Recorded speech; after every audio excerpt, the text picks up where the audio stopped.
Madame, monsieur, bonjour. Merci d'être encore une fois des nôtres. Après 10, 15, 20, 25 ou même 30 ans passés dans un domaine, comment avoir le courage de passer à autre chose qui nous passionne? À défaut d'avoir le déclic nous-mêmes, est-ce qu'on peut se faire accompagner par des spécialistes? Eh bien, la réorientation professionnelle est aujourd'hui au cœur du débat.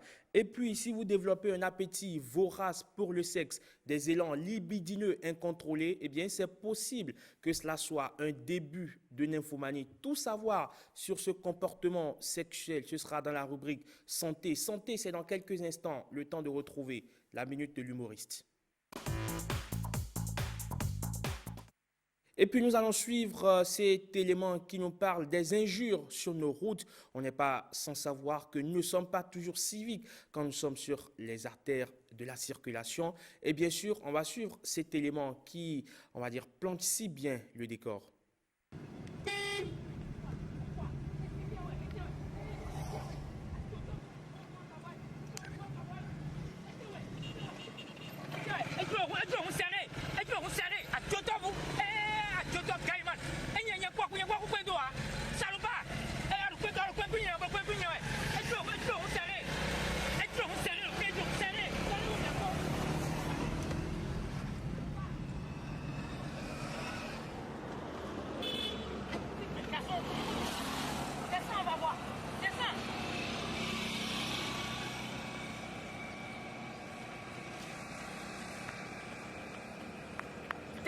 Si tu es garçon, il faut descendre. Descends, je vais en vous demander.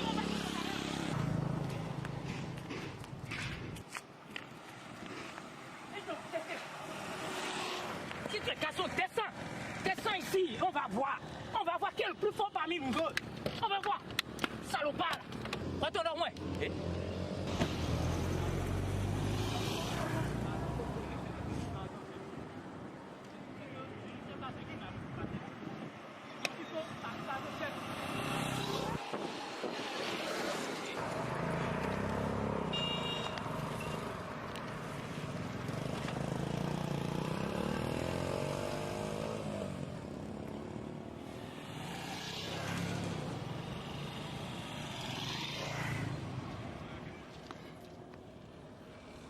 Non, ce n'est pas ça, hein. Ce n'est pas ça, c'est que Azondi nous a famille d'ailleurs, son web quoi. Pour nous, son père mon Dieu nombreux, c'est que c'est une maladie qui m'a attaqué depuis le village. Et quand ça commence là, c'est comme ça je fais. Non, n'oublie pas, bon chef, toutes mes excuses, toi. Regardez, je peux vous faire ça, hein. Je peux même vous nettoyer tous. Regardez, chef. Ce n'est pas ça.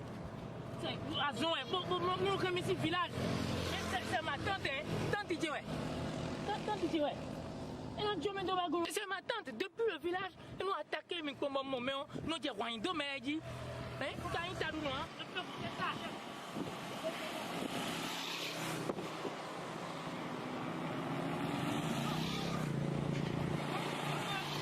Je peux continuer, hein. Même la voiture, je peux tout passer, hein, chef. Continue, je vous souris, hein. Chef, même. Oh, tu peux la faire quoi les doigts, il y a non, ma grand-mère, quoi, mais t'es qu'à dire, il doit s'y dire. Oh, chef, je peux faire ça jusqu'à l'année prochaine, hein. Ok, Lou. Après, on va faire ça, mais t'es qu'à dire, bah, mais vous pouvez me dire. Chef, c'est déjà bon. Sinon, je peux faire ça jusqu'à l'année prochaine, hein. Ok, Lou, tu peux la pardonner, mais quand même, Voilà donc cet élément qui nous renseigne sur certains citoyens quelque peu, excusez du peu le thème, mais indélicat, qui passent leur temps à insulter tout le monde sur la chaussée. Eh bien, entre-temps, ils m'ont rejoint sur ce plateau. Mylène Fanou, bonjour. Bonjour Raymond, bonjour aux amis téléspectateurs. Bonjour. Allez, bonjour Didas. Bonjour Eman. C'est un plaisir de vous avoir. Merci. Monsieur Parade de Grand-Mère, le représentant de Grand-Mère sur ce plateau. Exactement. Il est aussi avec nous, lui c'est Jean-Baptiste Linsouci. Jean-Baptiste, bonjour. Bonjour monsieur. Tout le plaisir est pour nous de vous avoir sur ce plateau. Merci à vous aussi. Alors Didas, on l'a suivi tout à l'heure dans l'élément des personnes qui passent leur temps à insulter tout le monde sur la chaussée. Est-ce que c'est normal? Je crois qu'il faut qu'on revoie même notre comportement dans la société. Tant qu'on ne va pas changer de comportement, on ne va pas espérer un développement. Tant qu'on ne va pas changer de comportement, on ne va pas espérer une évolution. il faut que chacun prenne ses responsabilités. Il faut respecter, il faut véritablement contrôler son comportement, hein, et laisser l'autre, hein, dans ses droits et espérer. Chacun doit pouvoir dire et faire ce qu'il doit faire pour qu'on ait la paix, on ait la justice. Je pense que actuellement ça a un peu diminué parce qu'avec les masques, on a déjà du mal à respirer et puis insulter quelqu'un en circulation, Oui, mais le ça comportement passe. du Béninois, il faut le travailler sérieusement. Il faut travailler le Béninois, surtout sur le nouveau. Voilà, le travail. Vous voyez, avec les masques, il y a toujours les accidents les matins. Les sapeurs-pompiers continuent de venir chercher les victimes. Parce qu'on est intolérant. Voilà. On ne veut pas céder l'espace. Voilà, on est trop Tout pressé. le monde est pressé. Voilà, on ne sait pas pourquoi. On va où, on ne sait même pas. On ne sait pas pourquoi. Voilà. Et comme l'a dit donc Paulo Freire, le développement, c'est un changement de mentalité, Voilà. l'accès à un nouveau type de conscience. Voilà. Alors, Jean-Baptiste, vous avez un mot à dire sur ce sujet avant qu'on passe à ce qui vous passionne. Il a dit l'essentiel. Il a dit l'essentiel, n'est-ce Oui. pas? Et si vous êtes sur ce plateau, c'est pour nous parler d'un sujet qu'on découvre juste après.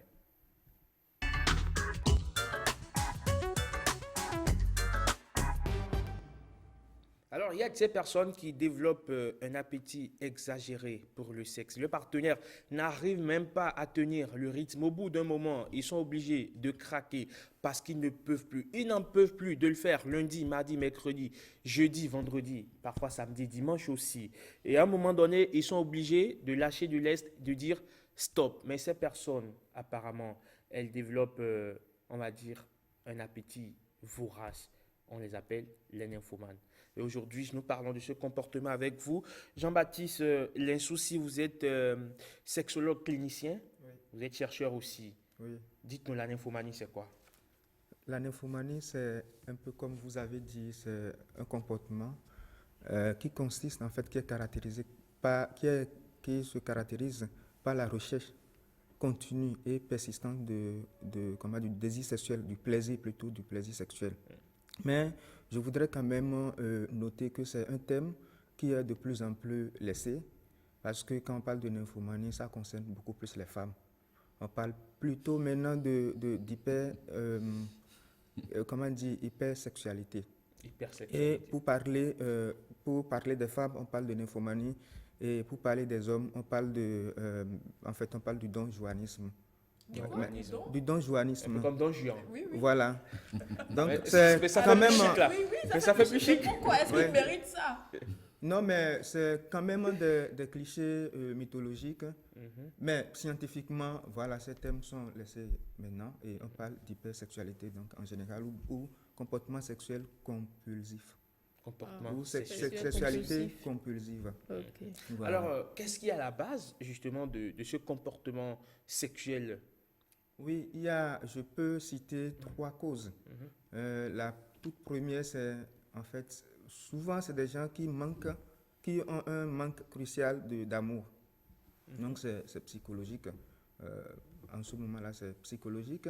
Il y a des gens qui ont eu à faire une dépression ou qui ont aussi, un manque une carence vraiment prononcée, une carence affective vraiment prononcée. Ok, ben, il y en a aussi qui développent ce comportement au niveau, en fait, dans la phase maniaque d'un trouble, des troubles bipolaires. En général, c'est comme ça. Mais il y a aussi on cite des causes, disons, hormonales, mais c'est Physiologique. oui, donc physiologique et donc hormonal, mais c'est trop controversé parce que le désir sexuel est la balance entre, entre des mécanismes excitateurs et inhibiteurs, donc par rapport aux hormones. Et il y a des sujets qui sécrètent beaucoup d'hormones du plaisir ou des hormones sexuelles, mais qui ne développent pas ce comportement. Mais pour réellement dire qu'une personne fait l'hypersexualité, il faudrait que ce comportement ait des conséquences donc, sur le plan social. Parce que, comme vous venez de dire, la limite entre l'hypersexualité et l'appétit sexuel donc, c'est très difficile à définir. Alors, Ouais. on va dire la bonne activité sexuelle ou le bon comportement sexuel devrait être défini proportionnellement à quoi? On devrait avoir normalement un sujet bien portant devrait avoir combien d'activités sexuelles par semaine, par mois? Ça, c'est personnel. La sexualité est toujours une question personnelle. Mais par rapport à l'hypersexualité, on pense que on peut définir, on peut affirmer qu'un sujet est hypersexuel lorsque son comportement est la réponse à une dépression, par exemple, en fait, au trouble d'humeur, donc à la dépression, voilà, donc à un problème mental. Alors, Mylène, il vous est déjà arrivé de tomber sur des personnes atteintes d'envoisisme ou de nymphomanie? Non, jamais. J'en entends simplement parler, mais qu'est-ce que c'est en réalité? À quoi c'est dû? Je n'en avais aucune idée. Donc, c'était beaucoup plus, on va dire, Un terme. qui sonne dans l'absolu dans Oui, votre tête. oui. Didas? Vraiment, nymphomanies. le sujet est intéressant. Hein. J'ai échangé un peu avec des amis hier. Et je crois que ce que l'ami dit ici, c'est important. Je me suis posé une seule question. Comment se fait-il que quand vous parlez par exemple de puberté, quand les garçons rentrent en puberté ou bien les femmes, comment se fait-il que quand on parle aux garçons, on les sensibilise, ils comprennent un peu. Mais quand c'est la femme, elle est prête à escalader le mur parce que dès qu'elle a goûté, elle ne veut plus revenir. Elle veut aller tester. Elle va le tester J'ai tout le testé pour temps. vous. Elle se dit, vous dites tout, ça ne marche pas. Vous avez des domestiques qui tout le temps escaladent le mur. Vous n'êtes pas là, c'est ça qu'elle fait. Vous dites tout, va me montrer tel, donc elle ne fait pas.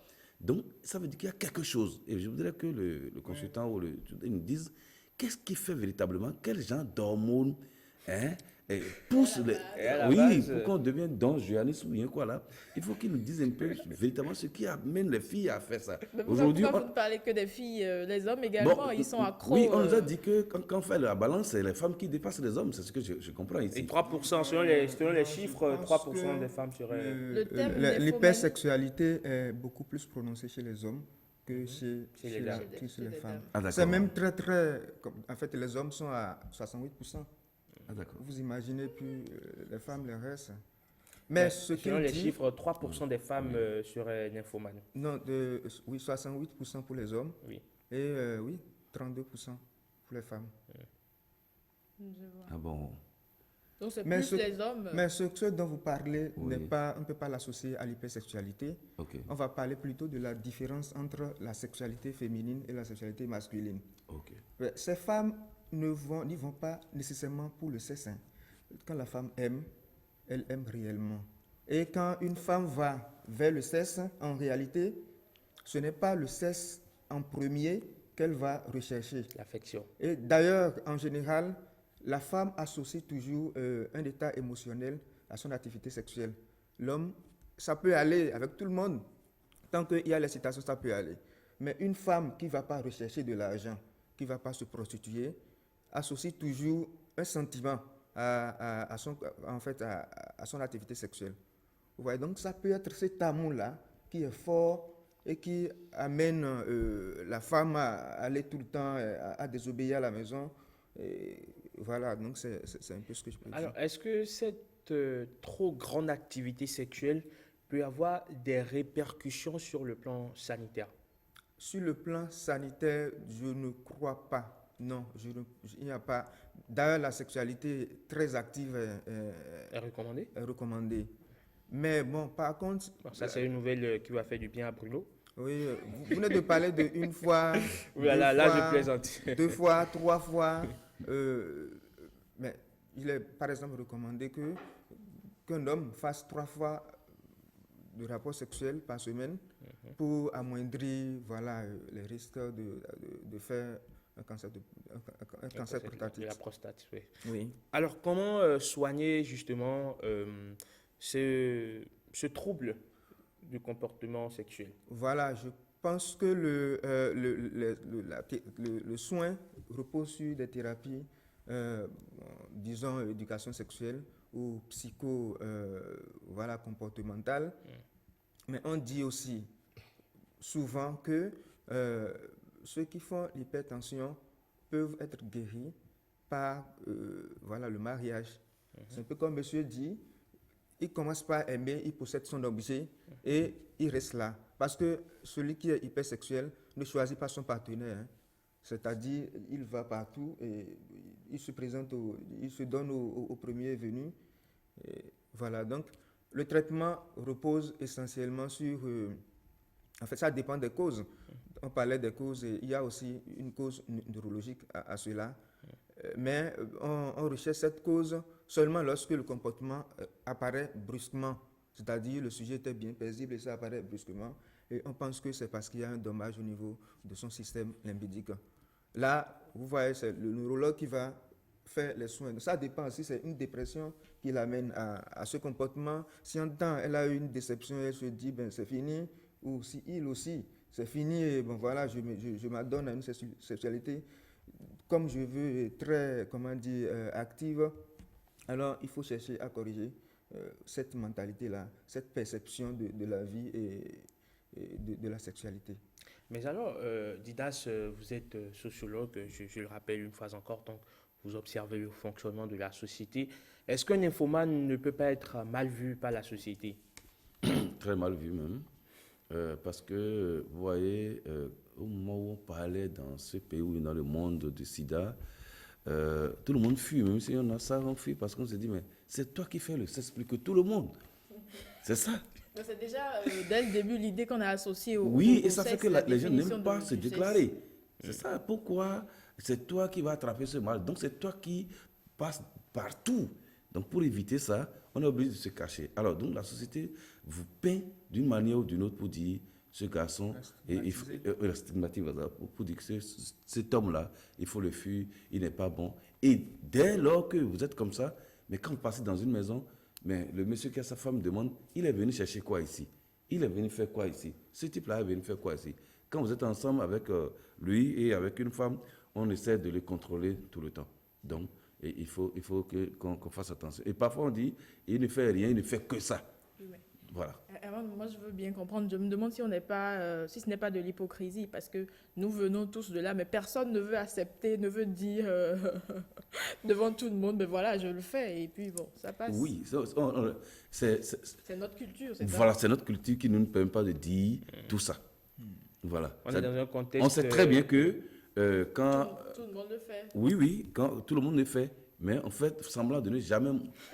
On est toujours sain. Oui, on a toujours On ça, est toujours c'est bien ça. Oui, Jean-Baptiste, on va vous laisser partir, mais avant, dites-nous, est-ce que le traitement, est-ce qu'il y a un traitement, une thérapie déjà Oui, il validée? y a une thérapie spécifique. Et c'est quoi la thérapie? Ça, c'est ça que je venais de dire, c'est psychocomportemental.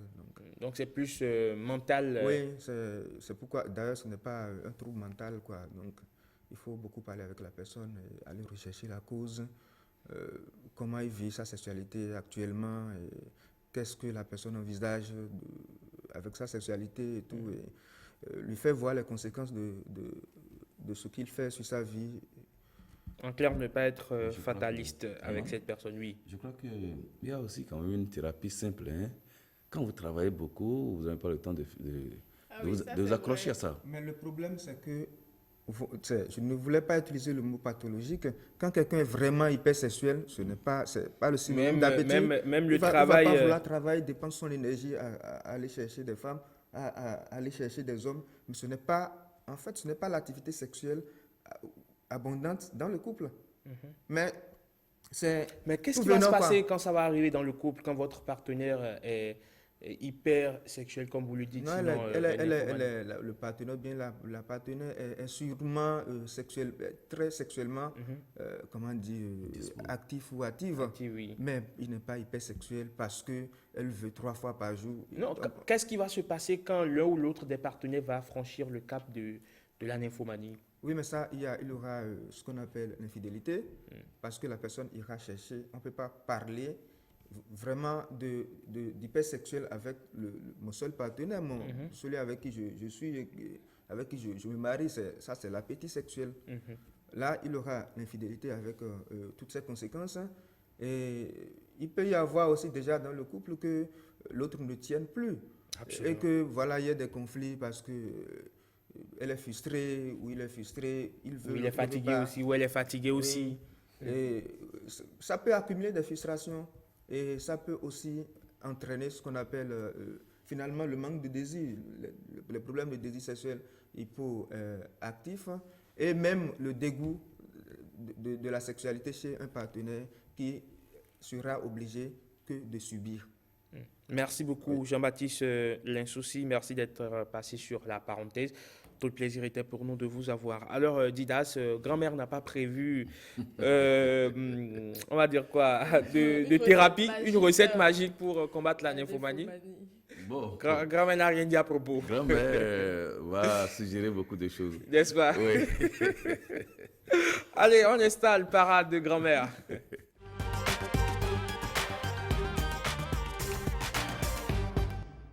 Parade de grand-mère, c'est avec Mylène. Mylène, dis-moi de quoi il s'agit aujourd'hui. On nous dit très souvent qu'on ne doit pas corriger un garçon avec une palette en bois. On te l'a dit quand tu étais petit. Ah oui, ça, parce que, et surtout, ce qui va avec, c'est vraiment fort. Hein. On se demande si ce n'est pas pour les protéger, on se demande si ce n'est pas pour les envoyer à la cuisine, pour nous dire que le garçon, l'homme ne doit pas aller à la cuisine. Aujourd'hui, on saura si s'il y a une réelle histoire derrière. On nous dit également qu'il ne faut pas taper, corriger un garçon avec un balai. Ça, on le dit, Ça, on le Bruno, ça va. Et même, on dit chez toi. aussi qu'on ne doit pas enjamber un balai. Exactement. Mais aujourd'hui, on ne parle que des garçons parce qu'on veut bien comprendre ce qui se cache derrière. Mais On d'abord, nous dit- on accueille comme cela se doit Bruno Ah, Soali qui Bruno nous a Soali. rejoint sur le plateau. Bruno, bonjour. Bonjour Herman, bonjour Mylène. Bonjour. Bonjour à vous Didas Tossou. Je salue les téléspectateurs. On nous dit aussi qu'un garçon ne doit pas cuisiner du crin-crin. Oui, Ah ouais? tout en rapport avec la cuisine. Monsieur Didas Tossou, bonjour à nouveau. Bonjour. Alors, quelle est déjà l'histoire derrière? On ne doit pas corriger un garçon avec une palette en bois. D'accord, merci beaucoup. Encore une fois, merci. Je voudrais dire que les trois symboles que vous venez de faire sortir, ce ne sont que des synonymes. Ils ont même finalité. Balai, Balai, palette en bois, palette, comme dit, Wati, ou hein. crin-crin, oui. Oui. La finalité, c'est la même. ok, D'abord, il faut dire, quand on dit palette, en fond, on dit wati. oui. Très bien. Qui est-ce qui s'occupe de la préparation de la pâte, si ce n'est pas la femme? Et quel est le cliché que nous avions sur la femme? La femme n'a pas la force. La femme, elle est faite pour la maison et l'homme est fait pour le dehors. Un cliché, hein? C'est Oui, vraiment oui. un cliché. Voilà. Donc, dès lors qu'on dit palette, quelqu'un dit, si tu ne fais pas bien, je te remets une palette. Ça veut dire que tu n'es pas homme. L'homme ne garde pas la palette.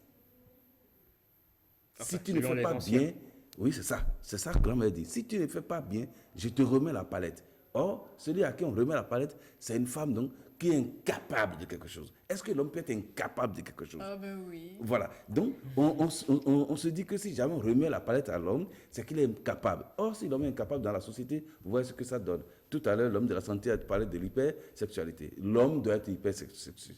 Donc, on se dit, il ne faut pas remettre la palette à l'homme. C'est ça l'idée.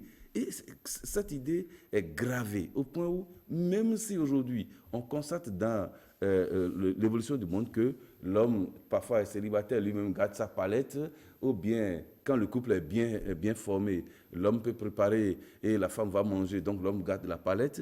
Mais au temps de grand-mère, on ne remet pas la palette, on ne frappe pas l'homme avec la palette. Ça veut dire que vous êtes incapable. De la même manière, quand nous allons au niveau du balai, le balai, c'est quoi? Chez nous, c'est la femme qui balayait, ce n'était pas l'homme qui balayait. Donc, c'est la femme est appelée à balayer, c'est son rôle. Si je balaye, ça veut dire que j'ai un comportement de femme. Et si j'ai un comportement de femme, c'est que je suis incapable. C'est l'homme qui est capable de quelque chose, au temps de grand-mère. Donc, grand-mère nous enseigne qu'on ne peut pas me taper avec balai, bien quand on balaye, on ne peut pas me jeter les ordures. Donc, c'est l'homme qui est capable de quelque chose. Par conséquent, si on vous tape avec balai, même les matins, quand vous passez qu'on balaye là, que les ordures vous touchent ou quelque chose vous touche, il faut dire pour dire que je renvoie le mauvais sort. Voilà un peu ce que ça veut dire. Et crin-crin, ça va vous faire peut-être rire, mais c'est sérieux. Crin-crin, c'est quoi? Vous voyez le comportement de crin-crin quand on prépare ça? Ça ne se lève jamais. Ça ne se lève jamais, c'est toujours comme ça, non? Voilà, ça ne se lève jamais. Et donc, l'homme ne peut pas dormir comme ça, Bruno. Une L'homme ne peut pas dormir comme ça. Ça, c'est une interprétation toute particulière. Voilà, donc c'est ça. Grand-mère dit non, si tu t'occupes de ça, tu ne vas pas te lever. Il faut que l'homme se lève. Il faut la virilité de l'homme en réalité. C'est la vigueur de l'homme qu'on cherche en lui et autant tous ces aspects-là. Voilà. Une interprétation plurielle. Voilà. Parole de grand-mère. Et mes hommes, messieurs sur le plateau, vous vous retrouvez parce qu'on parle de vous là. Oui, pourquoi pas, pourquoi pas. C'est vrai qu'on m'a tout le temps chanté, enfin, qu'on nous a tout le temps chanté ça quand on était enfant, voilà. Et on ne doit pas, l'homme ne doit pas toucher, enfin, on ne peut pas vous taper avec une palette. Et ce qui était accompagné et qui était beaucoup plus dissuasif était que, voilà, lorsqu'on vous tape avec ou on vous frappe avec une palette, c'est que vous devenez impuissant. Et donc, lorsque vous entendez ça, vous dites, bon, autant faire en sorte. Et c'est finalement, en fait, l'interprétation que moi, j'avais faite de la chose bien plus tard. C'est que je me suis dit, en ce moment, quand vous faites mal et qu'on voulait vous frapper, le premier objet qui était à côté, c'était la palette. Et donc, pour ne pas devenir impuissant, il faut éviter à tout prix la palette. Donc, il faudrait avoir un comportement irréprochable pour ne pas se faire bastonner par grand-mère. Donc, grand-mère a trouvé cette astuce sans nul doute pour nous dissuader d'être des récalcitrants. Bruno?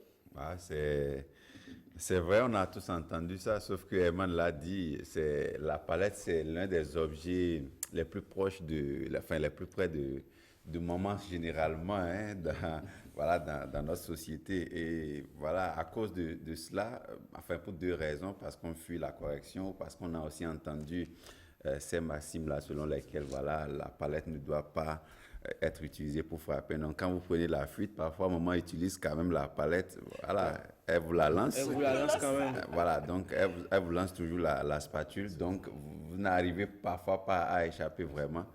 Mais c'est des choses qui sont restées, voilà, c'est resté dans les têtes, même si on n'arrive pas toujours à mettre en pratique d'éviter de frapper un enfant avec la spatule et autres. Mais ça arrive qu'on voit ça quand même dans la société. Maintenant, l'interprétation du crin-crin, ça vraiment c'est... C'est fort. Ouais, C'est une interprétation particulière. c'est une interprétation particulière. Donc, un garçon ne doit pas préparer du crin-crin. Oui. Mais Didas, donc moi j'ai tort de préparer du crin-crin. Non, je voudrais quand même, quand je vous ai dit, c'est la parole de grand-mère, les choses ont évolué, il faut mettre un peu des bémols, parce qu'aujourd'hui, quand vous êtes étudiant, vous quittez votre zone, vous quittez Kétou, vous venez ici, vous quittez Aplakwe, vous venez, etc., et vous êtes habitué à cette nourriture, cet aliment-là, mais vous êtes obligé de préparer ça. Donc, vous préparez, vous mangez. Mais on ne va pas me dire que tous ceux qui préparent ça et mangent sont devenus ce qui ne doit pas l'être. Donc, je crois que, par la grand-mère, c'était dans des contextes. C'était dans des contextes et il faut évoluer et revoir un peu ce que grand-mère nous propose. Vous parlez de palettes aujourd'hui. Vous savez, comme vous l'avez dit, la première chose, le premier bâton dans la main de nos mamans, c'est ça. Ce qu'elle peut toucher directement, c'est ça. Mais est-ce qu'aujourd'hui on corrige les enfants à la maison? Non, on échange.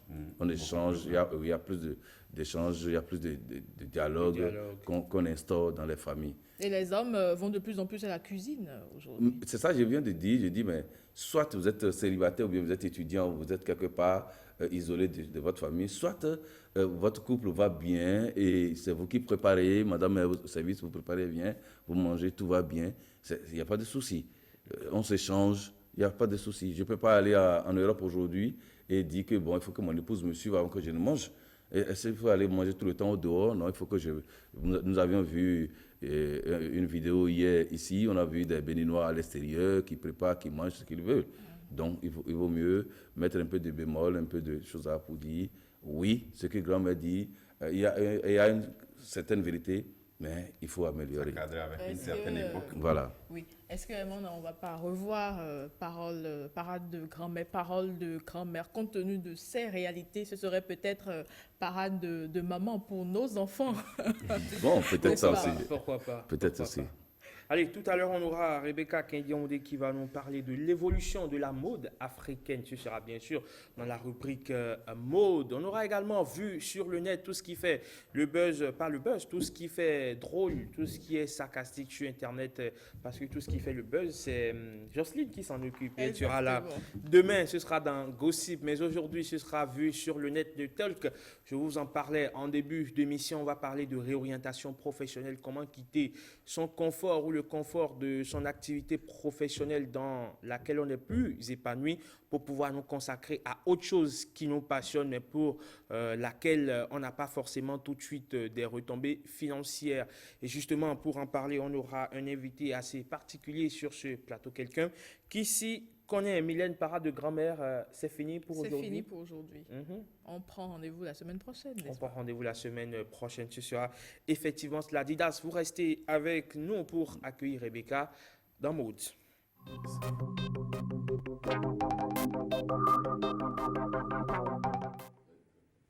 Rebecca, bonjour. Bonjour Evan, bonjour à tout le plateau et bonjour aux téléspectateurs. Tout le plaisir est pour nous de t'avoir sur le plateau. Merci. Le plaisir n'est pas partagé. Mais il fallait me laisser finir, Evan. Alors oui, aujourd'hui, on vous propose une chronique sur l'évolution de la mode depuis les années 1920. Est-ce que quelqu'un ici a dit... Même grand-mère... 1920, non. Même grand-mère, c'est pas sûr. 1920, c'est pas sûr. Alors, Eban, il faut le dire, la mode africaine est une histoire de culture et de tradition. Les costumes traditionnels s'inspiraient des terres chaudes. Les motifs symboliques trouvent leur signification dans des croyances. On va dire tout simplement que la mode africaine est revendicatrice d'espoir. Ancien continent colonisé, son style se mélange à l'Occident et se modernise petit à petit. Déjà en 1920, du côté de la Brazzaville, la capitale du Congo, voilà. Voilà. Vespa avec, qui s'est plus répandu après avec les Lokeko, comme on les appelle. Ah oui. En tout cas, moi j'ai connu ça au moins, N'est-ce pas? N'est-ce pas? Voilà. Peut-être. Bon, on continue. Ça franchement, ça, c'est oui. C'est bien trouvé, là. Elle a vulgaré vraiment.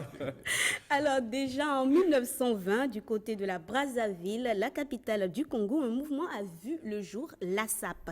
C'est un mouvement formé principalement par des jeunes de cette ville en pleine période coloniale. Ils se nourrissent d'une tradition remontant à l'époque précoloniale qui s'est vue renforcée par la vie citadine et qui consiste à utiliser le pouvoir symbolique des vêtements comme médiateur des relations sociales et identitaires. En effet, à l'époque, la SAP était considérée comme un mouvement marginal adepte des délinquants et des opposants politiques. Alors la SAP, Mylène, tu le sais bien, qui est définie comme la société des ambianceurs et des personnes élégantes. Oui. Donc, et tu t'y connais si bien aussi, là.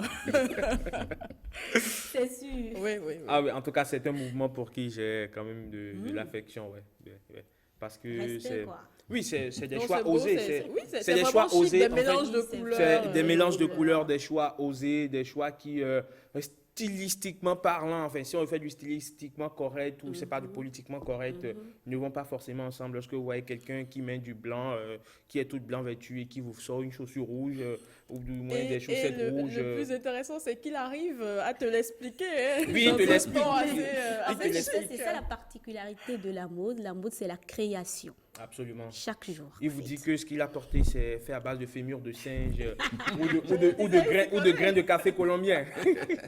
Ah, ça. Mais en fait, c'est des concepts qu'il faut épouser en ne cherchant pas à savoir le qu'en dira-t-on en fait. Parce que si vous cherchez à savoir ce que les gens diront, vous n'allez jamais épouser ce genre. Parce que comme Herman l'a dit, vous allez faire des combinaisons de couleurs pas possibles. Je donne l'exemple des Congolais. C'est quelque chose qu'ils ont développé. Ils font ils assemblent les couleurs de sorte que franchement c'est frappant. Parfois vous ne comprenez pas quand vous n'êtes pas véritablement ancrés dans leur culture, mais eux ils vous l'expliquent et ils en sont fiers. Et je crois que c'est ça. Tout à fait. Il y a même un Congolais qui fait le buzz dernièrement sur les réseaux sociaux avec l'agencement des couleurs, c'est-à-dire Oui. quand il met du rouge à la tête, c'est du rouge Ah oui, jusqu'aux le pieds. vert, Et en je vert, pense même, ou en rouge, ou en j'ai orange. raté, ou en orange. Jusqu'au Et il en fait même cache-nez. une collection.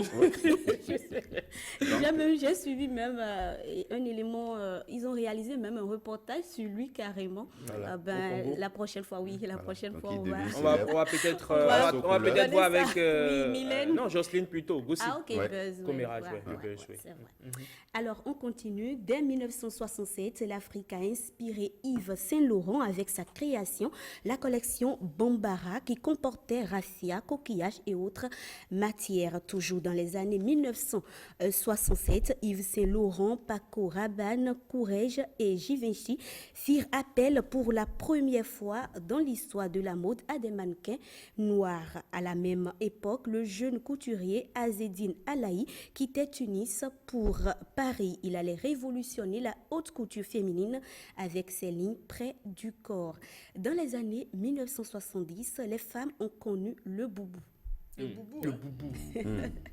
Le boubou est une grande tunique qu'on enfile par la tête. Le boubou est un référent authentique et rehausse la prestance de la femme africaine.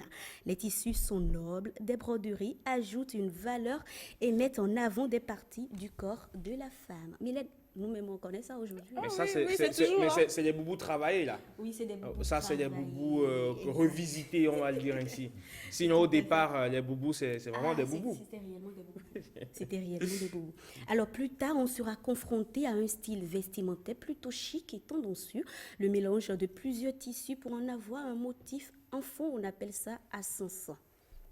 Bon, dans les autres langues, je ne sais pas, il en existe certainement. Oui. On C'est existe tellement, certainement. c'est tellement. Alors aujourd'hui, l'Afrique retient toutes les attentions et offre davantage d'opportunités pour les créateurs.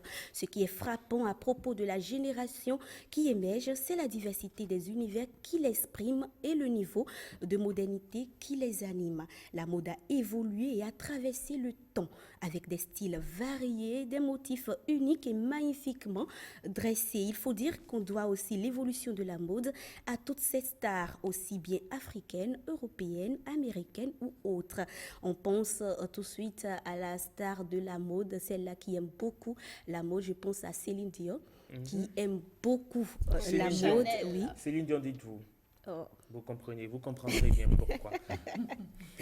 Au Nigeria, je pense à Yemi Alade, Oui. qui aime aussi s'habiller en une femme africaine. Elle aime beaucoup la mode africaine. Au Bénin, je pense à notre... Zénab. Ben attends, pourquoi tu es pressée, Mylène? Je pense d'abord à notre maman nationale, Angélique Ah oui, Kidjo. Angélique oui. Kidjo, Qui, qui, malgré porte sa toute cote l'Afrique. de popularité, est restée fidèle à son style vestimentaire. Elle contribue chaque jour à l'émergence de la mode africaine. Je vous invite d'ailleurs à suivre un extrait de sa chanson dédiée au Bomba. Allez, une très belle sonorité dédiée donc à notre Oui. tunique nationale, Ah, le je t'ai bomba, dit, le revendiqué bomba, le donc bomba. par les Béninois. Ah oui, mais est-ce que c'est vrai l'origine? Bof, sait-on jamais, il paraît que c'est d'origine nigériane à ce qu'il paraît. Mais à ce on l'a qu'il si paraît. bien, on l'a si On bien l'a si bien adopté. adopté. On l'a si bien adopté. Tu aimes le bomba? J'adore le bomba. Ah Mais bon? j'ai Je jamais m'y vu un sens bomba. bien, mais Ben, le attention, vendredi, c'est- attends, je me fais plaisir les Tu week-ends, aimes le les bomba et on dimanches, ne te voit en pas. bomba. Non, c'est pas grave. C'est relax, le bomba, vendredi, mais Bruno. Le vendredi, c'est-à-dire à demain. c'est dit à demain. On veut te voir en bomba. Oui, La téléspectateur. parce que là, tu as fait une affirmation Il faut pas que ce soit une affirmation gratuite. invraisemblable. Ah ok, demain, je vous le promets, je viendrai sur ce plateau en bomba. Demain. Demain. En tout cas, D'accord. Bruno aussi en bomba? il n'y a que. Ah, Je préfère. Là, Vous voyez, j'ai gratté la tête, donc comprenez. Bon, ça n'arrive pas souvent de En toute tout cas, il ne façon. faut pas m'imaginer moi-même là en bomba. par N'est-ce exemple. pas? Non. Vous Alors, savez quand on porte bomba, Oui. La grand-mère Ah, dit quelque grand-mère, chose. ah. on dit quand on porte bomba, on est à l'aise et vous êtes moins critiqué. Quand vous êtes en veste, on dit mais il faut revoir un peu, il faut ajuster, il faut faire ceci, et regardez ceci. Mais Bomba, quand c'est descend le et c'est. descend, c'est fini, il n'y a rien. Voilà, c'est très bien. Alors, il paraît, enfin, pas il paraît, on va venir tout à l'heure à Vue sur le net, mais je me rappelle de ces images qui ont circulé sur les réseaux sociaux où on a vu des dames en bomba, très bien cousues. Le bomba venait parce que quand on parlait de bomba, c'est ça, hein, Oui. ça venait jusqu'à la pointe des doigts et les pagnes couvraient même jusqu'aux pieds. Et on dit que c'était l'époque où Satan n'était pas encore devenu couturier. Oui, mais si vous allez au Cameroun, Ah, mais non. Satan est dans les ciseaux, Satan est dans les machines à coudre et tout ça. oui, quand vous allez au Cameroun, les femmes continuent de porter ces bombas-là. Et c'est vraiment, hein, pratiquement, ça couvre tout. Hein. Oui. Il fait davantage chaud aujourd'hui, Merci, donc merci. on dit s'est ça adapté. juste pour Bon, on s'adapte pour peut-être. fermer, quoi. On dit ça juste pour fermer. Alors, la Mylène, suite, tu disais, tu l'as dit tout à l'heure, hein, tu as pensé à Azenab. On suit cet extrait aussi.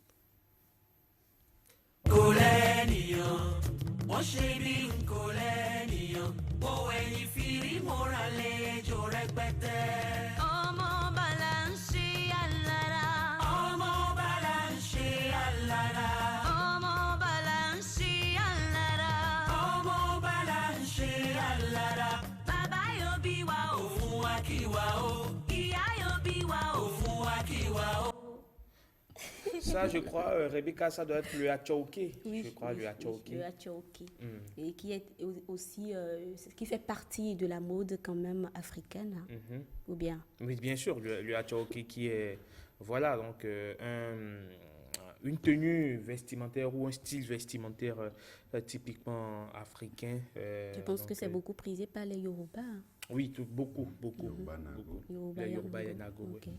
Alors, pour finir, je pense aussi à la première dame, Madame Claudine Talon, qui elle aussi apporte sa touche à travers son style vestimentaire. Alors, on va terminer là. Bien sûr, on la voit sur ces images. Très belle dame. Ouais, Qui très fait belle. bien la promotion du. Toujours dans la simplicité. Toujours dans la Toujours dans la simplicité. Jamais dans l'extravagance. Ben, pourquoi tu, Un exemple à suivre. mais Bien pourquoi tu ajoutes tout ça, hein? La beauté, Parce que d'ailleurs. c'est vrai, en Parce que, ouais, c'est d'une Parce que c'est vrai, en véracité, plus, lors de ces grandes sorties, C'est voilà, vrai, toujours, les fêtes de chiquement l'indépendance habillé, antérieure, voilà, oui, on a tous apprécié l'investiture du président de la République, on a tous Exactement, ouais. apprécié la simplicité de sa tenue vestimentaire, donc elle n'est pas dans l'extravagance. La beauté Quand dans bien. la simplicité. Mais- oui. Ouais. Oui, mais Rebecca nous a parlé de la mode africaine à travers l'histoire, mais c'est vrai qu'aujourd'hui, il y a un métissage culturel qui s'installe, ce qui fait qu'on ne peut plus dire que toutes ces tenues modernes que nous portons sont Vraiment, uniquement uniquement de l'Afrique, occidentales, sont voilà. uniquement occidentales, parce que on voit des créateurs de mode qui apportent leur touche aux costumes, on voit des costumes en tissu imprimé, on voit également voilà, des tenues en tissu imprimé et tout le reste qui relève d'un métissage culturel assez intéressant. Mais j'avais cru que tu allais nous parler aussi voilà, du Destroy, comme on dit. Ce style. Ce sera la chronique de la semaine prochaine. La chronique de la semaine Ouais, prochaine. je Le vous jean promets. Destroy. Oui. Le jean Destroy. Bruno n'aime pas ça. Bon, Bruno, Ne c'est va un pas- pasteur, hein, quand Bruno, même. non, À non. 16 heures perdues, il prêche la parole de Dieu. Oui. Donc, sinon, à 16 heures retrouvées. Ah, c'est vrai. Alors voilà, ce sera tout pour la chronique du jour. Merci beaucoup. Merci à toi, Rebecca. Allez, cette émission se poursuit. Milan, on ira sur le net, c'est bien cela? Oui. Oui, sur le net.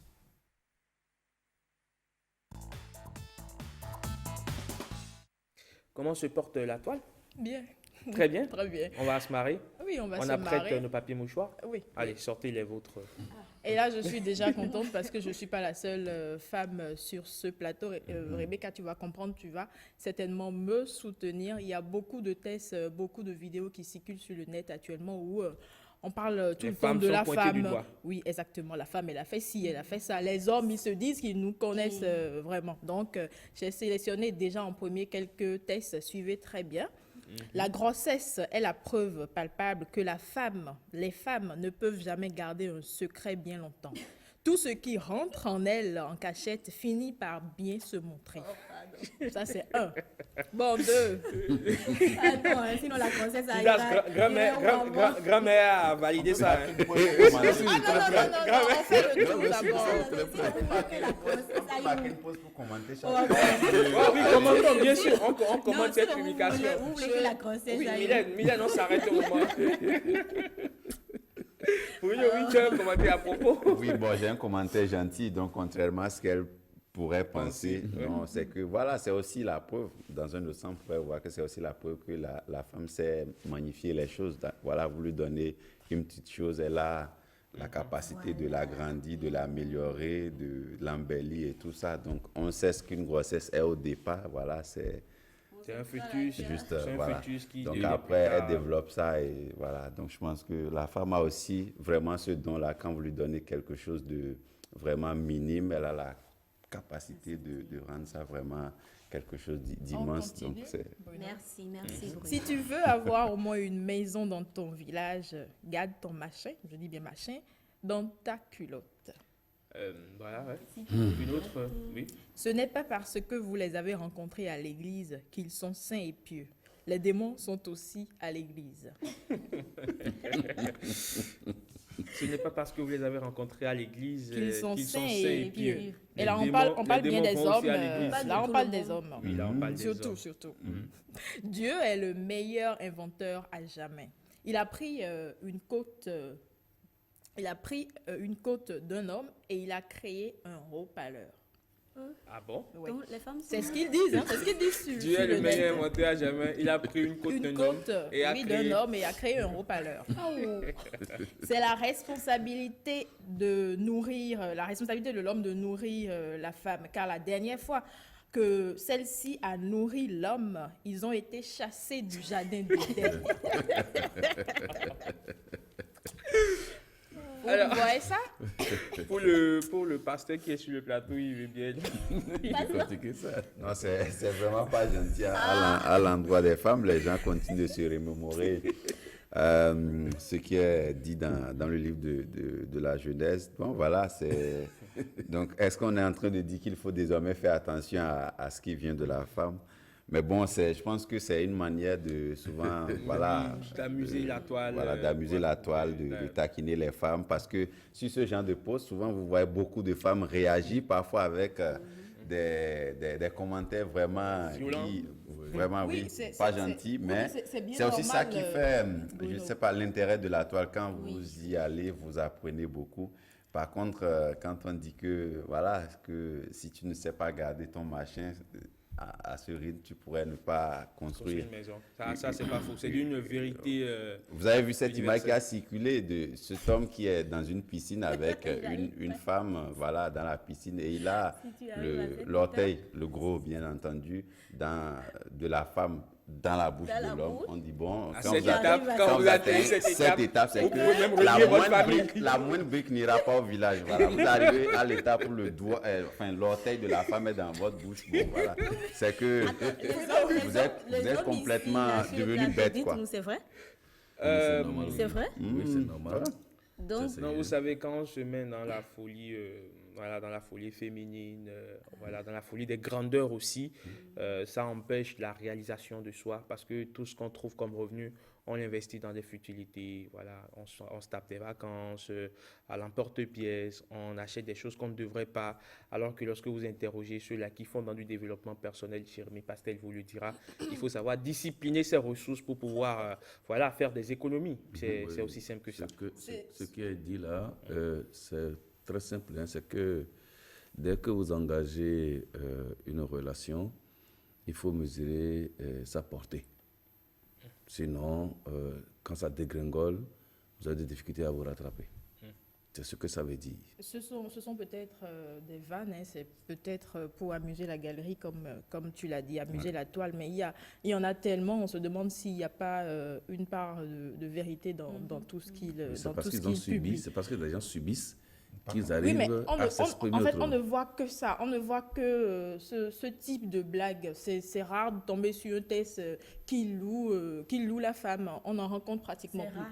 Oui, c'est vraiment rare. Mais là, nous allons suivre une petite vidéo. Un homme, bien sûr, on en a parlé, ce sont les hommes qui le disent. Un homme qui croit connaître la femme.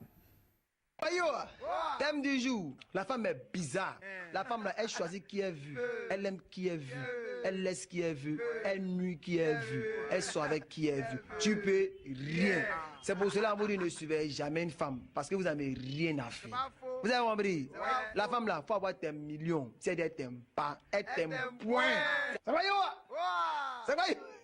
Eh bien, le journal est terminé. C'est une vous l'avez chronique, compris. c'est une chronique sur la... Non, mais ça, par contre, je pense qu'il y a une grosse part de vérité dans ce qu'il a dit. La femme, elle choisit, je dirais que l'homme choisit à quelle femme il faut faire la cour et la femme aussi choisit à qui dit oui, à qui mais dit c'est- non. oui, Donc, je pense que c'est humain, ça ne Oui. s'arrête C'est pas qu'à la humain. femme. oui, ce qu'il a dit, c'est une grosse part de vérité. Voilà, vous pouvez penser avoir toutes les commodités et que voilà, ça suffit pour appâter la femme, mais elle peut aimer peut-être moins à l'aise que vous, plus à l'aise. C'est vrai que la tendance aujourd'hui, ce n'est pas trop ce que je dis. Voilà. oui, La tendance, on parle de la tendance. Donc, de plus en plus, le matériel aujourd'hui a C'est bon. sa place quand même. Et en dans- fait, Ouais. ce qui rend justement le débat, sinon cette publication-là beaucoup plus récurrente sur la toile, c'est parce que de plus en plus dans notre société, il y a une nouvelle dynamique malheureuse qui semble s'installer. Le sociologue est là et nous le dira peut-être. Et donc, de plus en plus, on a l'impression que le matérialisme est en train de prendre le pas sur les sentiments vraiment personnels, sur les valeurs, sur les principes, sur les mœurs. Et donc, lorsque quelques-uns se retrouvent Du coup, par ça moment, inspire beaucoup. Hein. voilà, se retrouvent dans des situations données, la leçon qu'ils en tirent, c'est que voilà, c'est que toutes les femmes sont pareilles, ou mais tous les hommes sont pareils. Donc, c'est dans le sens inverse. Certains vous diront que voilà, toutes les femmes sont pareilles, d'autres aussi vous diront que les hommes sont pareils. Ce n'est pas un débat homme contre femme, mais ça doit on plutôt a nous tout faire l'air. réfléchir. Mais Ça doit oui. plutôt nous faire réfléchir Il est pour net- savoir quel est le niveau, on va dire, de notre, le niveau de notre mentalité aujourd'hui. Comment est-ce qu'on réfléchit? Je crois que c'est comme ça qu'on doit pouvoir prendre le débat. C'est un débat très profond, mais il faut quand même montrer que les choses évoluent et il faut évoluer avec. Est-ce qu'entre-temps, quand nos parents cotisaient les femmes, draguaient les femmes, est-ce qu'il y avait un portable? Non. Non. C'était juste les fleurs qu'on dépose, on écrit une lettre, on envoie et elle lit, elle est contente. C'est tout, non? Aujourd'hui, c'est message, c'est audio, C'est WhatsApp, c'est vidéo. on envoie des vidéos. Alors, tout ça, c'est de l'argent. La femme va faire comment? Vous voulez qu'elle soit tout le temps prête à écouter, à vous appeler, ou bien vous appeler tout le temps. Il faut qu'elle ait de crédit. Commençons par là. Donc, elle n'est pas matérialiste en fait. C'est les conditions, les circonstances qui l'amènent à faire ça. Ensuite, s'il y a plusieurs femmes et que vous voulez choisir, il faut qu'elle se fasse belle pour que vous puissiez voir. Or, être belle, c'est être. C'est pas. Voilà. Donc, Vous avez tout dit. voilà. Donc, c'est Merci. très difficile. Non, mais Rebecca, c'est heureux, attends, juste- Rebecca, tu es la seule, c'est heureux- pas c'est la heureux seule, tu es aujourd'hui. également Oui, c'est heureux une aujourd'hui. femme Mylène, sur on va ce permettre à Bruno, plateau. on va permettre à Bruno de finir rapidement. oui. C'est aujourd'hui, c'est heureux que Mylène ait reconnu enfin que les femmes se font belles pour se faire remarquer par les hommes. mais Ça, non, c'est mais ma non, satisfaction. non. C'est ma satisfaction Satisfaction totale. totale de ce matin. Sinon, c'est d'abord pour leur propre plaisir. Rebecca, tu te fais belle pour toi-même en Pour ton premier. propre plaisir. Mais attends, moi, il Allez, faut que je mesdames, me mesdames, on va finir, oui, on va finir. Amanda, Oui. je n'ai pas fini. Ma rubrique, c'est. J'ai Ah, mais prévu c'est lui plus qui que ça. Je siffle la fin, je siffle la fin. Rebecca, dis-moi, au fond, qu'est-ce qu'on en pense réellement en tant que femme? Oui, et j'ai prévu d'ailleurs une vidéo spéciale pour vous dire qu'au fond, les femmes, elles s'en foutent. Au calendrier. Je m'en fous des guégués. Je m'en fous des guégués. Je m'en bats les couilles, je m'en fous des guégués. Je m'en fous des guégués. Je m'en fous des guégués. Je m'en fous. Je pense que la vie, elle est suffisamment belle, suffisamment courte pour se fier à tout ce qu'on dit Tout ce qu'on de dit sur nous. Internet. Oui, il faut arrêter vraiment de nous Oui, mais après aussi, stigmatiser, je de crois nous que coller des c'est plus dans un des- but des voilà, clichés d'amuser ou- la galerie. Parce que Ça voilà, amuse trop, lorsque vous passez toute une journée à travailler, et que voilà, peut-être ce soir, vous dites que vous allez jeter un coup d'œil sur la toile, c'est pas sans doute pour aller vous stresser avec Mais on le l'histoire sait, nous ne politique, sommes mais pas c'est peut-être tous aussi pour... ouverts d'esprit. D'autres le prennent au sérieux, Herman. Allez, on va rester encore sur la toile, mais cette fois-ci, pour être beaucoup plus didactique, Bruno, le tuto du jour. Oui, le tuto du jour, on va partir rapidement. Avant d'aller à la régie, on vous il y a installe. d'abord... On t'installe, oui, on Voilà. t'installe.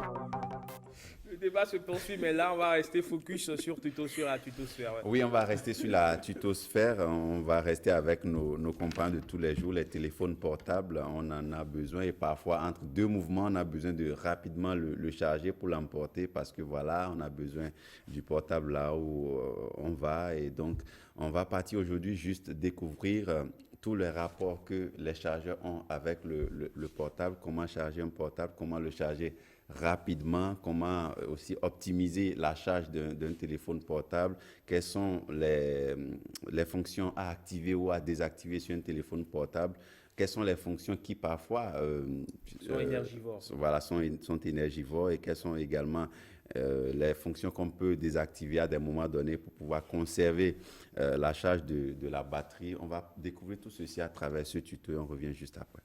Et du gel. La batterie se vide plus rapidement lorsqu'il fait trop chaud ou trop froid. La température ambiante reste la meilleure. Voilà, ces appareils qui sont nos amis de tous les jours, téléphones, ordinateurs, on les utilise tellement, donc autant avoir quelques astuces qui nous permettent d'optimiser leur utilisation.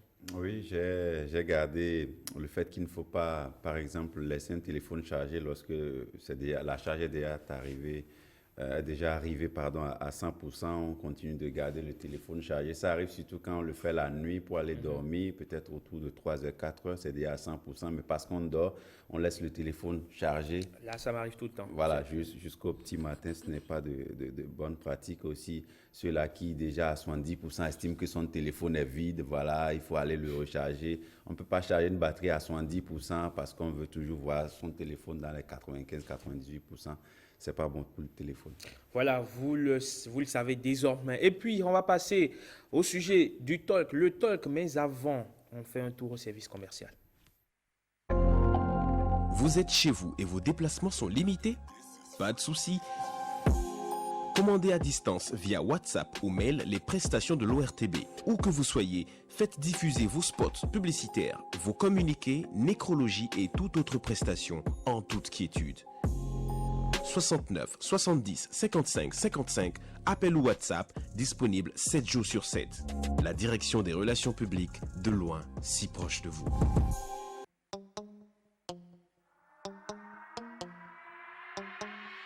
On gâte le coin, prêt à enflammer la piste avec qui on va gâter le coin.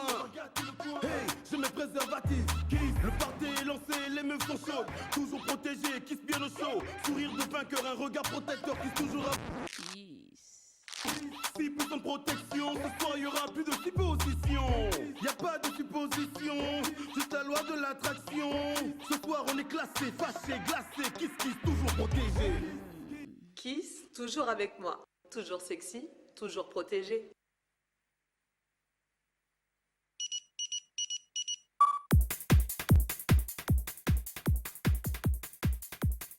À la Banque internationale pour l'industrie et le commerce, BIIC, nous accordons une attention particulière à l'industrie et au commerce, qui sont des piliers clés de la transformation économique du Bénin et de l'Afrique. Nous sommes une banque universelle et nous ouvrons nos portes aux petites et moyennes entreprises, de même que les particuliers et les grandes entreprises porteuses de projets structurants. Enfin, la BIC se veut un outil efficace d'accompagnement des politiques économiques et de développement de notre pays. Voilà, et puis on va installer le talk.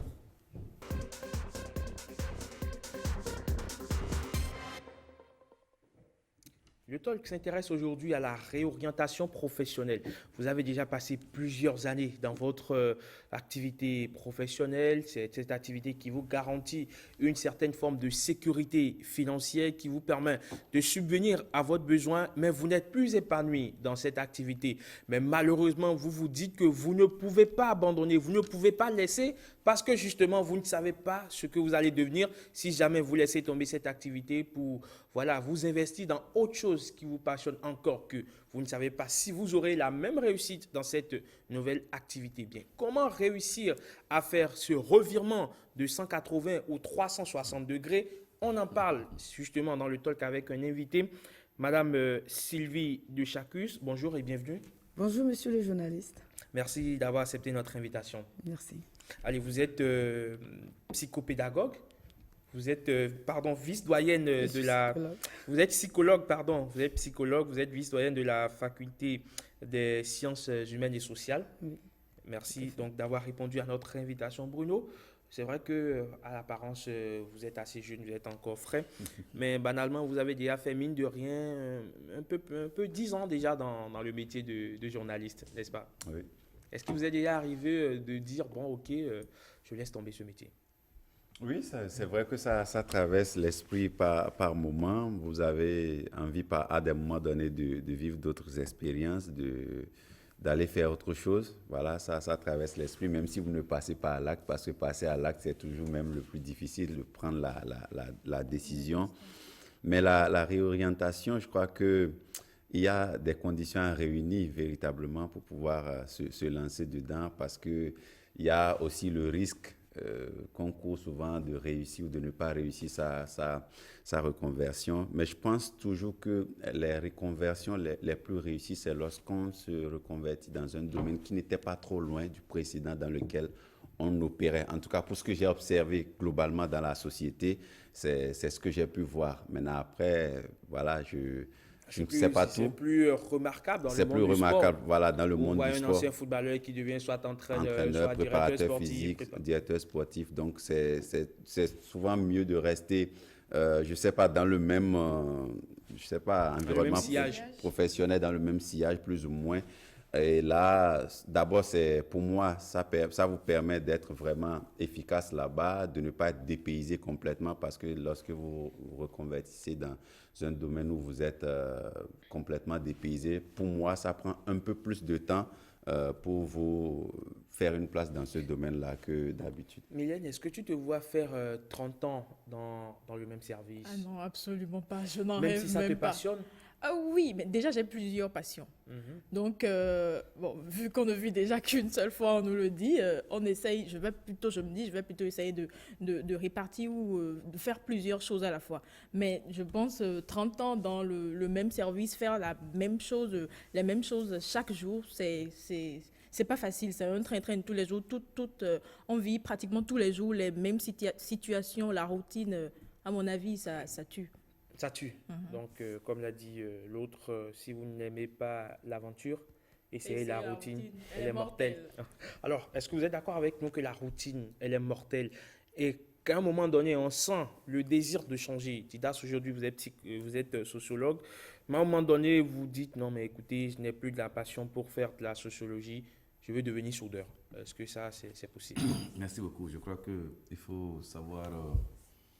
positionner les thèmes et les professions. Quand je suis magistrat, je vais faire quoi après? Là, je peux devenir musicien, si j'ai une passion pour la musique. Écoutez, il faut faire les 30 ans d'abord. Quand vous êtes magistrat, vous êtes appelé à exercer ce que vous faites les 30 ans. Madame la vice-doyenne, si elle est enseignante, elle doit faire les 30 ans. C'est pas une contrainte. Non, ce n'est pas une contrainte. Oui, mais ce que vous dites, normalement, c'est parce qu'elle a choisi. Ce qu'on appelle réorientation, elle reviendra sur ça, ou reconversion, elle reviendra sur ça. En réalité, ce n'est pas ça. C'est quand vous avez d'autres contraintes, ou bien quand vous avez d'autres opportunités qu'on fait une réorientation ou une reconversion. Aujourd'hui, nous sommes dans Covid-19. Et je prends un exemple simple. J'étais... un fournisseur de bâches, de chaises et consorts. Les frontières sont fermées. On ne fait plus de manifestations. Je deviens quoi? Je dois faire une reconversion. C'est ça la situation. Mais si vous êtes journaliste à l'ORTB ici, la seule chose qu'on peut vous trouver, c'est que vous devenez directeur et vous ne venez plus sur le plateau. Madame, est-ce que vous partagez cet avis? Je peux dire oui et non. Voilà. C'est vrai que si l'on est dans un métier qui est le métier qui correspond véritablement à ses aspirations, ses valeurs les plus profondes, on peut trouver du plaisir à y rester, à se maintenir à ce poste, dans ce métier, jusqu'à l'infini, hein, pourquoi pas. Mais en même temps, n'oublions pas que l'individu possède de nombreux talents. Alors, il se pourrait que lorsque vous avez, pour une raison ou pour une autre, embrassé une profession, un métier, et que la sensation d'ennui, par exemple, vous gagne, parce que, vous savez, il y a plusieurs raisons qui peuvent amener un individu à se maintenir dans un métier ou à décider de quitter, de changer. Ça peut être lié même à la gestion de sa vie familiale. Il manque de temps pour sa famille. Son métier l'éloigne trop de sa maison. Il n'a pas entre deux avions. Il n'a pas le temps de s'occuper suffisamment des siens, alors que celui-là a des valeurs profondes familiales. Parce que je dois rappeler là que nous incarnons des valeurs qui nous dictent nos comportements, nos réactions, notre style de vie indique la ligne que nous devons adopter. Alors que lorsque ce travail n'est plus source d'épanouissement, ne nous permet plus d'être vraiment en phase avec nous-mêmes, après qu'on ait réglé le problème vital qui est le travail pour l'alimenter, le travail pour gérer ses factures, ses problèmes, alors à un moment donné, ça stagne. Le travail n'est plus réellement source d'épanouissement, source de bien-être. Alors l'ennui vient au rendez-vous, s'installe, et la tendance légitime est de chercher à lever le pied, comme Jean bouffé d'air frais. On a envie d'aller voir autre chose, d'aller voir ailleurs. Ça peut être aussi qu'on reste dans le métier parce qu'on se sent compétent, suffisamment compétent dans ce métier, confortable, et on peut chercher à changer d'entreprise aussi. Mais alors, parfois, lorsqu'on travaille très longtemps dans un domaine donné, on a l'impression à un moment donné qu'on n'est plus épanoui. Est-ce que cela n'est-il pas assimilable à un burn-out? Ah non. Là, vous abordez un syndrome important. Dans le contexte actuel, on ne parlera pas vraiment de burn-out. Vous savez, il y a deux syndromes qui sont proches, qui sont presque similaires et donc évoquent le mal-être chez l'individu. C'est le syndrome de burn-out et de bore-out. B-O-R-I. Très peu connu et à la limite même méprisable. Et puisque les symptômes qui sont les plus connus chez un individu qui a un épuisement professionnel, lié aussi à l'ennui, hein, comme vous l'évoquiez tantôt, la routine dans le travail, c'est généralement le burn-out dont les symptômes sont les plus connus par les médecins. Et évidemment, je vais dire rapidement quelle distinction essentielle s'opère au niveau de ces deux types de syndromes et vous dire un peu, quelles sont les manifestations aussi. Alors, comment quitter le confort de son activité dans laquelle on est plus épanoui pour s'orienter dans autre chose? Comment on opère ce virage? Alors, c'est plusieurs manières. Il y en a qui décident d'aller à de nouvelles formations. On ne finit jamais d'apprendre. L'apprentissage, les études ne se limitent pas uniquement dans la sphère scolaire. Vous pouvez, tout au long de votre vie, pour maintenir la sensation de renouveler ces connaissances, ces sciences, on peut être animé de façon permanente par l'envie de réapprendre, de réétudier, d'aller vers de nouvelles perspectives, pourquoi pas. Et donc, c'est la raison pour laquelle que vous rencontrez des personnes, pourquoi pas, ils sont journalistes, mais entre-temps, peut-être au cours de leur cursus, ils ont eu à embrasser également des études de droit, et ils se disent, mais l'intérêt qu'ils portent, par exemple, au droit dans le métier de journaliste peut les amener à aller davantage se cultiver. Finalement, devenir avocat. Et on peut devenir avocat. On en a connu. Voilà. Et en même temps... Le cas de Maître Brissoussou, qui auparavant était journaliste. Voilà. Ça ne vous éloigne pas tout à fait. Vous avez toujours la capacité, la marge d'intervenir sur des questions journalistiques qui ont droit, par exemple, qui ont trait au droit du journaliste, par exemple.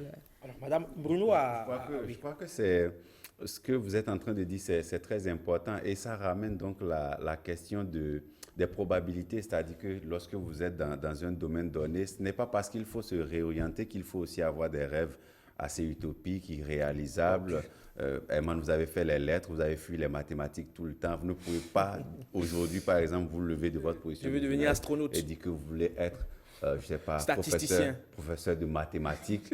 Franchement, c'est un rêve qui va être une réorientation qui va être assez compliquée. Mais par contre, les exemples que donne Madame Deschacus, je pense que c'est assez vraiment réaliste. Ça dit que même vous êtes dans un domaine, vous comptez faire une réorientation, vous devez le faire en tenant compte de vos capacités, de vos talents et de vos domaines d'intervention aussi. Quels sont les domaines les plus proches en termes de débouchés? Je pense qu'il faut tenir compte de tout ça. Elle a donné l'exemple du journalisme au droit. C'est vrai que c'est deux domaines assez distincts. Apparentés. Mais bon, quand même. Oui, apparentés, parce que lorsque vous êtes journaliste, voilà, c'est un métier qui vous aide à développer des capacités où vous pourrez véritablement embrasser avec beaucoup de succès, par exemple, une carrière d'avocat. Mais quand vous quittez un domaine pour l'autre extrême, franchement, la réorientation, c'est assez compliqué. Est-ce qu'on ne peut pas vraiment aller à l'extrême, comme tu le dis, Bruno, prendre des risques. Prendre vraiment des risques. Je suis journaliste, mais en exerçant, je me rends compte que je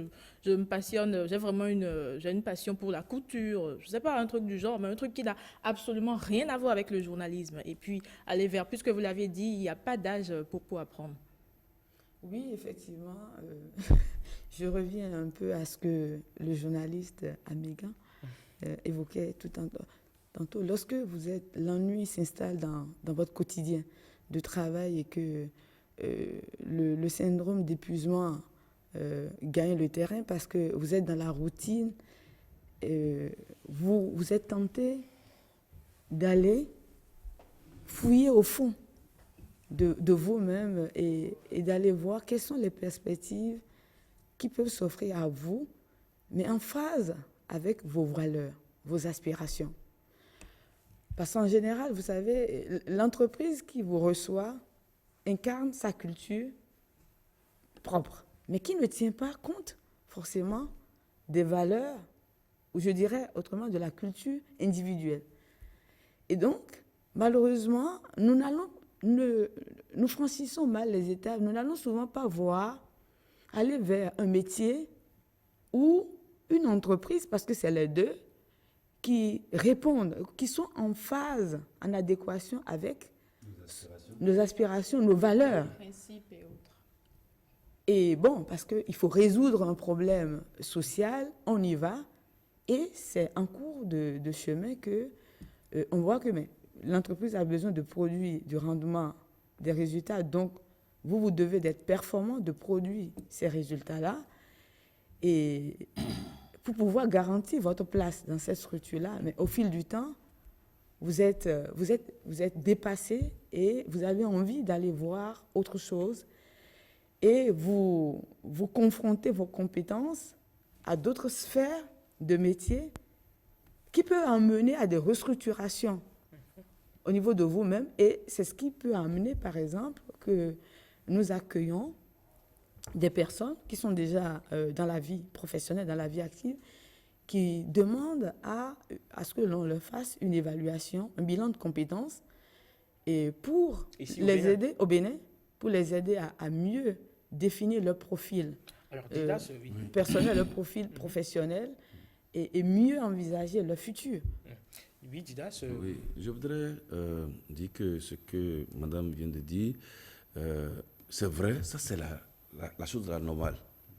Mais aujourd'hui, nous parlons de déphasage entre la formation que nous recevons Et l'emploi. et l'emploi. Et ça nous permet justement d'établir le pont avec le Voilà. deuxième volet, le deuxième aspect de ce sujet. Voilà, comment ça va se passer?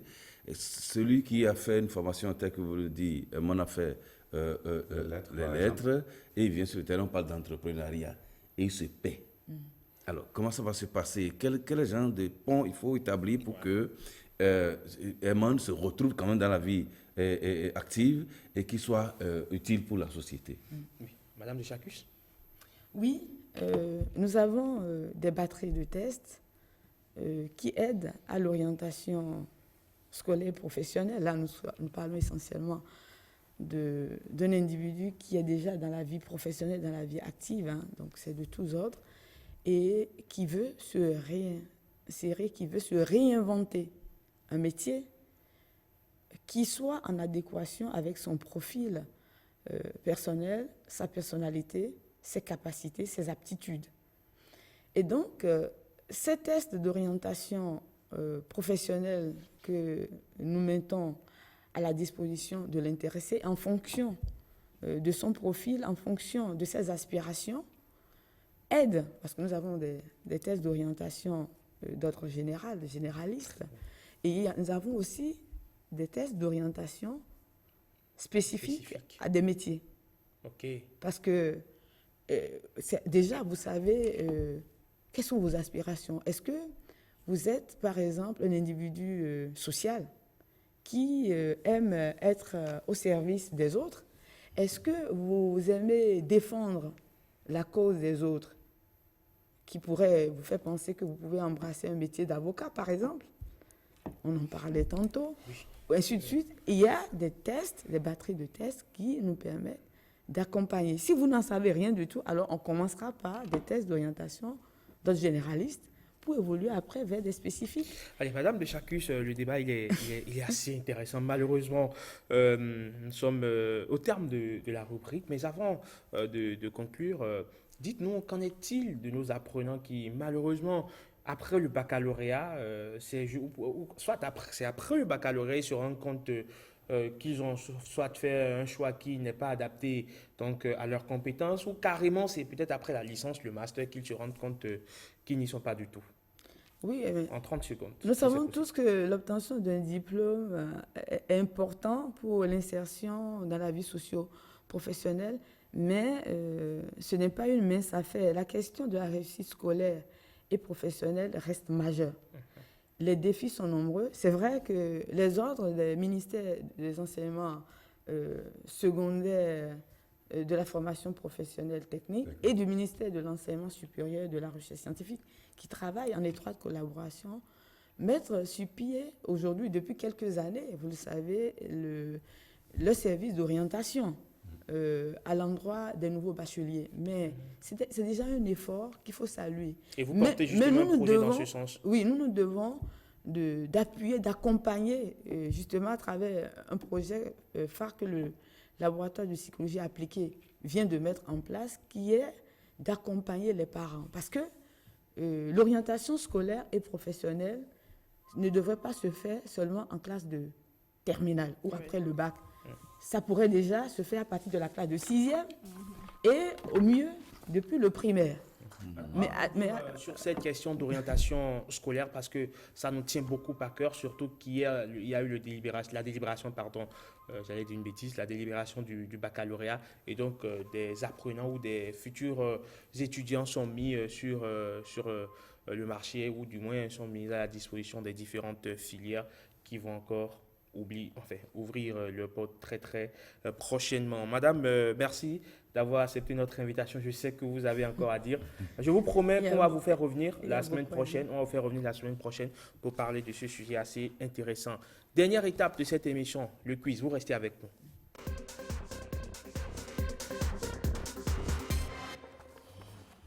Aujourd'hui, on va aller comme sur des chapeaux de roue. On va y aller très, très, très rapidement. Madame de Chacu, je vous explique le principe. C'est 5 petites questions, ça ne vous dépasse pas. Vie citoyenne, toute vie citoyenne que vous êtes, je sais que vous avez toutes les réponses. Allez, je donne les indices et la première équipe à avoir trouvé la réponse m'interpelle juste et voilà. On y va? Oui, on y va. Ouais.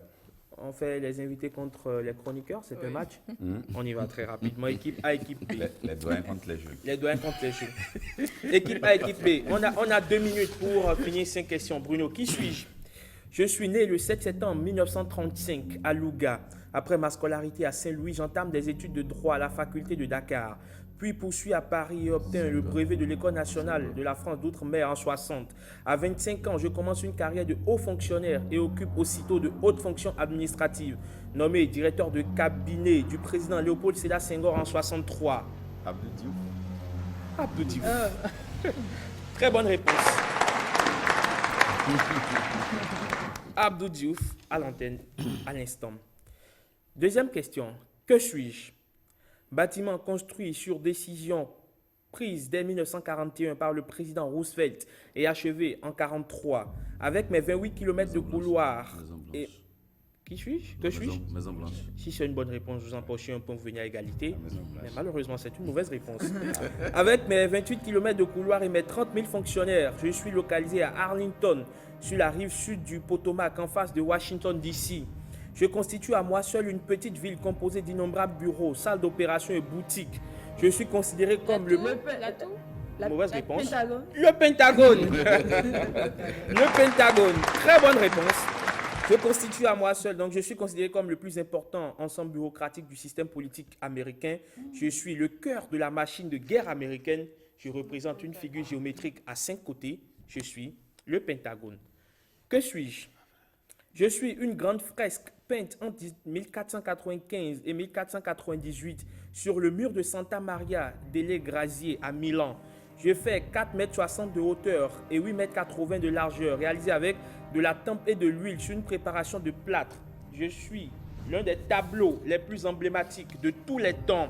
Je suis un exemple parfait de l'art chrétien et la Renaissance. Cathédrale. Daniel, la basilique. Précisez votre La réponse. Daniel, je sais pas, Daniel. Précisez votre réponse. J'illustre un moment important du triduum pascal chez les chrétiens catholiques. La basilique. Je suis un chef-d'œuvre immortel de Léonard de Vinci. Je représente le dernier repas de Jésus avec ses disciples. Monsieur le pasteur. Daniel Sen. La scène. La scène. Il n'y a pas de Mais Daniel ils Sen. disent aussi La scène. La scène. Vous avez le point à moitié. La scène. La scène. La scène. Bon, ça, Voilà. des appellations, La mais scène. bon, là, c'est le nom d'une création. En italien, la ultima scena, la scène. La Allez, dernière très scène, rapidement, pour finir, chef-d'œuvre de l'architecture gothique. Je suis un célèbre monument. J'ai 2000 ans. Ou bien, j'ai mis 200 ans à être érigé. Mes travaux ont commencé au XIIIe et se sont terminés au XVe siècle. Très endommagé pendant la Révolution française, j'ai fait l'objet d'une restauration au XIXe siècle, dirigée par l'architecte Viollet-le-Duc. En 2013, Mauvaise réponse. En 2013, j'ai célébré mon 850e anniversaire. À l'occasion de ce jubilé, de nombreuses manifestations sont organisées et je renouvelle mon patrimoine campanaire avec l'arrivée de 8 nouvelles cloches et d'un nouveau bourdon. Notre-Dame, oui, Notre-Dame. La cathédrale Notre-Dame de Paris. Je suis le monument le plus visité de France. J'ai été touché par un incendie le 15 avril 2019. Je suis toujours en pleine reconstruction. Je suis la cathédrale Notre-Dame de Paris.